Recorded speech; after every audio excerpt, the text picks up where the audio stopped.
ഇന്ന് ഞാൻ ഇവിടെ നിങ്ങളെ പരിചയപ്പെടുത്തുവാൻ പോകുന്ന ഒരു ക്ഷേത്രത്തിൻ്റെ പേരാണ് തിരുവനന്തപുരത്തുള്ള പഴഞ്ചിറ. തിരുവനന്തപുരത്ത്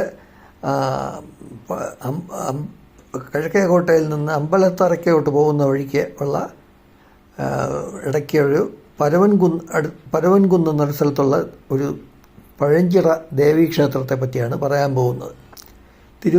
ഈ സ്ഥലത്തെത്തുന്നതിന് തിരുവനന്തപുരത്തെ കിഴക്കേക്കോട്ടയിൽ നിന്നും ബസ്സിൽ പോകുന്നവരാണെങ്കിൽ കോവളം റൂട്ട് ബസ്സിൽ കയറി മണക്കാട് കഴിഞ്ഞ് 2-3 സ്റ്റോപ്പ് കഴിയുമ്പോൾ അമ്പലത്തറയ്ക്ക് മുൻപായി പരവൻകുന്ന് എന്ന ഒരു ബസ് സ്റ്റോപ്പുണ്ട്. ആ സ്റ്റോപ്പിലിറങ്ങി കഴിഞ്ഞാൽ തൊട്ടടുത്ത് തന്നെയാണ് ഈ ക്ഷേത്രം സ്ഥിതി ചെയ്യുന്നത്. ഈ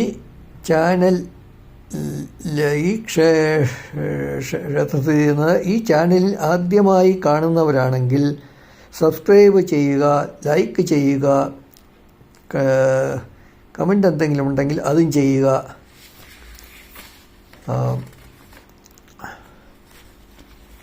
ഇനി അതിൻ്റെ ചരിത്രത്തെപ്പറ്റി പറയാൻ പോവുകയാണ്.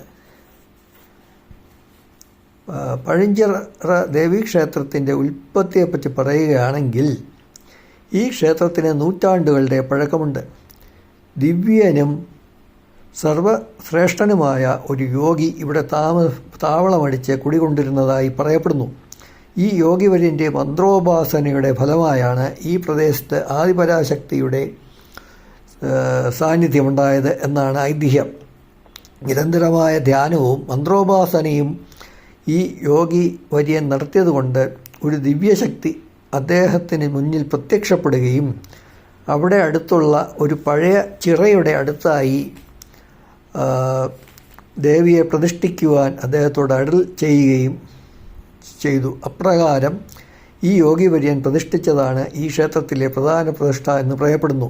ഈ ക്ഷേത്രത്തിലെ തന്നെ ഉള്ള പ്രതിഷ്ഠകളാണ് ഗണപതി ഭഗവാനും രക്തചാമുണ്ഡി ദേവിയും ബ്രഹ്മരക്ഷസും യക്ഷിയമ്മയും മാടൻ തമ്പുരാനും സർപ്പവിഗ്രഹങ്ങളും നവഗ്രഹ പ്രതിഷ്ഠയും മറ്റും.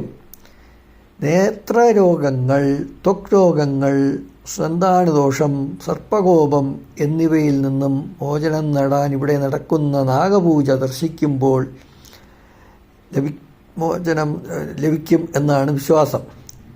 എല്ലാ വർഷവും മീനമാസത്തിലെ മകരം നാളിൽ ദേവിയുടെ കീർത്തി വാഴ്ത്തിപ്പെടുന്ന തോറ്റം പാട്ടോടുകൂടി ആണ് ഇവിടെ ഉത്സവം ആരംഭിക്കുന്നത്. 3-ാം ഉത്സവ ദിവസം 12 വയസ്സിൽ താഴെയുള്ള ബാലകന്മാരുടെ കുത്തിയോട്ടം നടത്തുന്നു.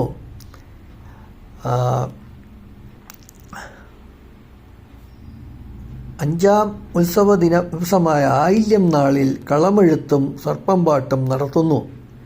ഈ രീതിയിൽ നടന്നു പോകുന്ന ഉത്സവം 7-ാം ഉത്സവ ദിനമായ പൂരം നാളിൽ ദേവിക്ക് പൊങ്കാല നൈവേദ്യം നടത്തുന്നതോടുകൂടി സമാപിക്കുന്നു. ഈ ദിവസം പല ദിക്കുകളിൽ നിന്നും അമ്മയ്ക്ക് പൊങ്കാല അർപ്പിക്കുന്നതിന് വേണ്ടി സ്ത്രീകൾ ഈ ക്ഷേത്ര പരിസരത്ത് എത്തുന്നു. ഇതാണ് ഈ പഴഞ്ചിറ ദേവീക്ഷേത്രത്തെ പറ്റിയുള്ള കഥ.